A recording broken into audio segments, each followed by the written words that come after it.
Mister lady channel viewers அனைவருக்கும் வணக்கம். இன்னைக்கு நம்ம சாப்பிடக்கூடிய உணவுகள்ல பிரிச்சு இது காரமா இருக்கும், ஐயோ ஏற்கனவே அல்சர் இருக்குதுங்க அப்படின்னு சொல்லிட்டு பயந்து அதை சாப்பிடக்கூடிய ஒரு சூழல்லாம் இருக்குது. இன்னும் சில பேர் எதை சாப்பிட்டாலும் இந்த நெஞ்சு எரிச்சல் பாத்தீங்கன்னா பெரிய டிஸ்டர்பன்ஸ் கொடுக்குதுங்க அப்படின்னு சொல்லிட்டு சாப்பிட்ற உணவுகள்ல சில தவிர்க்கக்கூடிய ஒரு சூழல் இருக்குது. அப்ப இந்த நெஞ்சு எரிச்சல், அல்சர் இதெல்லாம் ஏன் வருது, எதனால வருது, இதை எப்படி நம்ம எளிமையா குணப்படுத்தலாம், அதை பத்தி டீட்டெயிலா உங்களுக்கு தெரிஞ்சுக்கிட்டா நீங்களே குணப்படுத்திக்க முடியும் அல்லவா? அதை பத்தி பார்க்கலாம் வாங்க. இப்ப இந்த நெஞ்சு எரிச்சல், இந்த வயிறுல ஏற்படக்கூடிய அல்சர், இதை முதல்ல நீங்க கவனிச்சு பாருங்க. உங்களுடைய வயிறு பகுதிக்குள்ள அதாவது பாத்தீங்கன்னா அந்த இன்னர் லேயர் ஒன்று இருக்கும். அந்த லேயர் பாத்தீங்கன்னா அந்த வயிற்றில் சுரக்கக்கூடிய ஒரு ஹார்மோன் இருக்கு பாத்தீங்களா, ஒரு ஆசிட், அதாவது HCl, இந்த ஹைட்ரோகுளோரிக் அமிலம். அது பாத்தீங்கன்னா அந்த வயிற்றுல எந்த இடத்துக்குள்ள போனாலும் அந்த லேயர் டேமேஜ் ஆகாது. இதை முதல்ல நம்ம அடிப்படையா புரிஞ்சுக்கணும். அதாவது HClன்றது ஒரு மிகப்பெரிய ஆசிட். இந்த ஆசிட்டை மட்டும் நீங்க வெளியில எடுத்துட்டு நீங்க வெளியில ஏதாவது ஒரு துணியிலலாம் போட்டீங்கன்னா பொசுங்கிரும், பிளாஸ்டிக்ல போட்டீங்கன்னா ஓட்ட விழுந்துரும். அப்படிப்பட்ட ஒரு ஆசிட்டை நமக்கு பாத்தீங்கன்னா உள்ளுக்குள்ள வயிற்றுல உள்ள லேயர்ல பாத்தீங்கன்னா கிடக்குது. ஆனா வயிற்றுல உள்ள அந்த இன்னர் லேயர் புண்ணாகிறது இல்லை. அப்புறம் எப்படிங்க அப்பனா அங்க புண்ணாயிருச்சு, வயிற்றுல அல்சர்னு சொல்லி வந்துருச்சு, வயிற்றுல அல்சர்னா அங்க புண்ணு தானே, ஏன் வந்துச்சு? அதைத்தான் நான் சொல்ல வரேன். இப்ப உணவு குழாய் இருக்கு பாத்தீங்களா, இந்த உணவு குழாய் நம்மளுடைய உமிழ்நீர் இருக்குல்ல, இது மிகப்பெரிய ஆசிட்டுங்க, மிகப்பெரிய ஆசிட் நம்மளுடைய உமிழ்நீர். இந்த உமிழ்நீர் இந்த உணவு குழாய் வழியாக டிராவல் பண்ணி தான் நம்மளுடைய வயிற்றுக்கு போகணும். இந்த உணவு குழாயில ஈசோபேகஸ், இந்த உணவு குழாயில இருக்கக்கூடிய இன்னர் லேயர் இருக்கு பாத்தீங்கன்னா, இந்த உமிழ்நீர் ஆசிட் எவ்வளவு வந்தாலும் அது புண்ணாகாது. அப்புறம் எப்படி அப்பனா உணவு குழாயில புண்ணாகுது? இங்கதான் நீங்க யோசிக்கணும். உணவு குழாயில அல்சர் வந்துருச்சுங்க, த்ரோட்டு ஃபுல்லா நெஞ்ச கரிக்குதுங்க, எது கழிக்குதுங்க அப்படின்லாம் ஏன் வருது அப்படின்னு நீங்க அடிப்படை காரணத்தை புரிஞ்சுக்கணும். அதற்காக தான் அந்த விஷயத்த சொல்றேன்.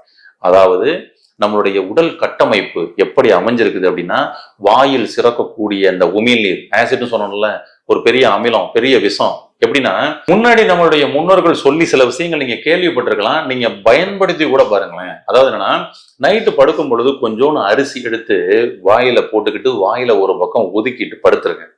இந்த இரவு முழுவதும் இந்த அரிசி உங்களுடைய நீரோட கலந்துகிட்டே இருக்கும். காலையில எந்திரிச்சு உமிழ்நீர் இரவு முழுவதும் கலக்கப்பட்ட இந்த அரிசியை வெளியில துப்புனீங்கன்னா, அந்த அரிசியை ஒரு கோழி சாப்பிட்டுச்சுன்னா கோழி செத்து போயிடும். இது நம்ம முன்னோர்கள் சொல்லி நீங்க கேள்விப்பட்டிருப்பீங்க.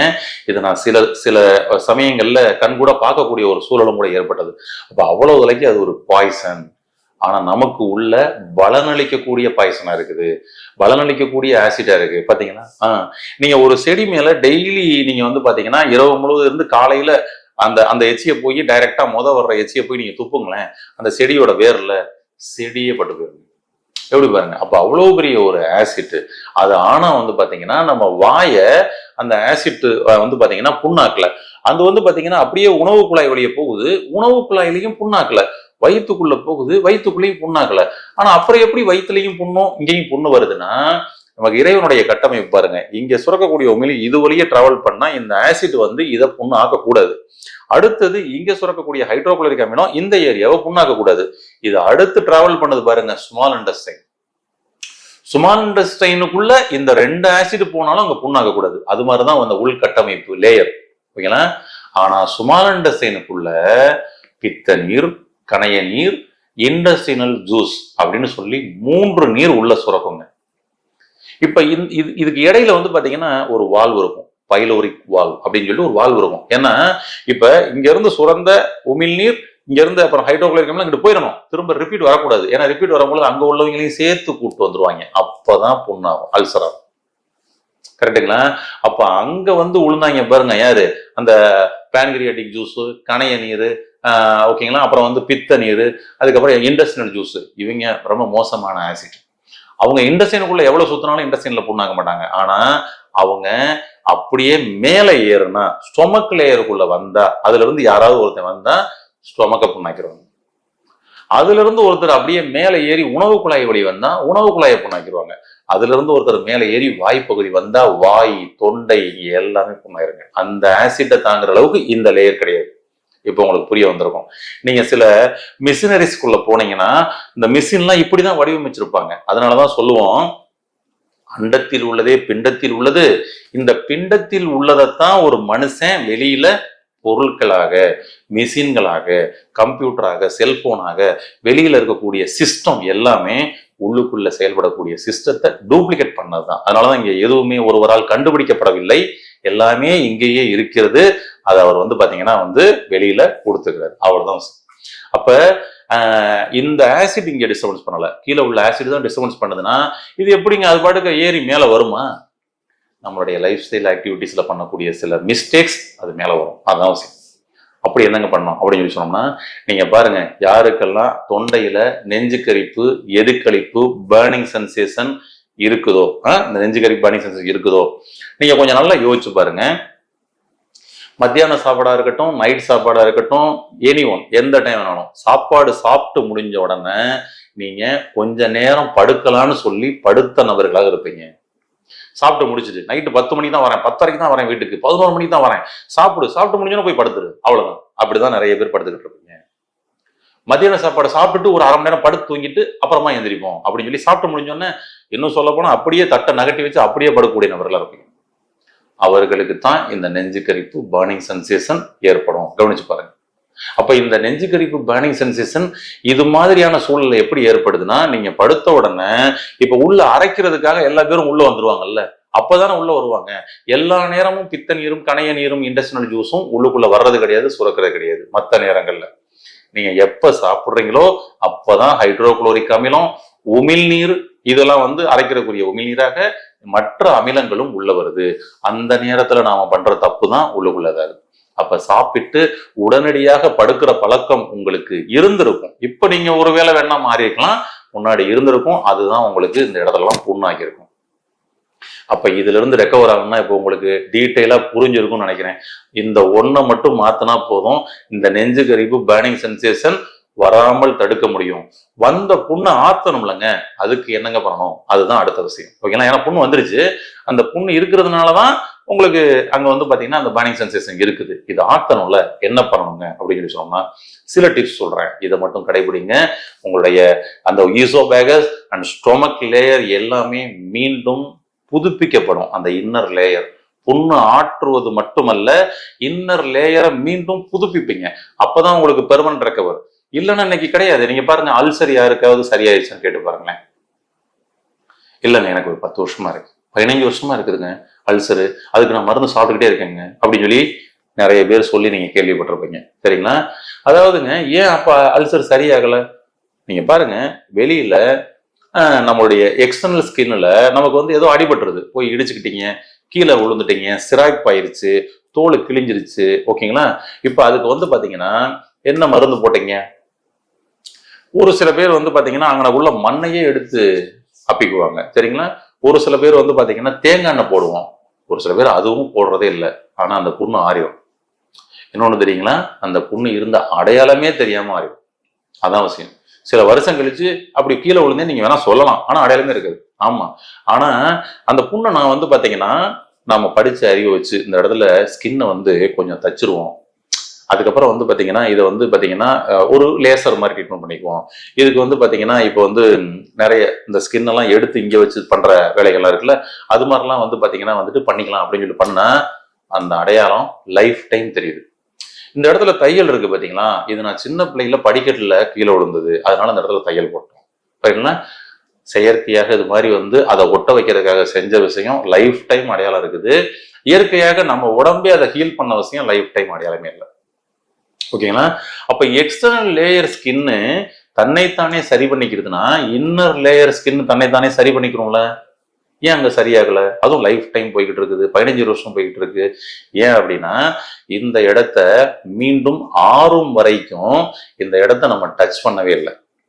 சரிங்களா? இங்க எக்ஸ்டர்னலா ஏற்பட்ட இடத்த டச் பண்ணவே இல்லை, வேற எதுக்குமே நம்ம பயன்படுத்தலை, அதை அப்படியே காத்தாட விட்டுட்டோம்.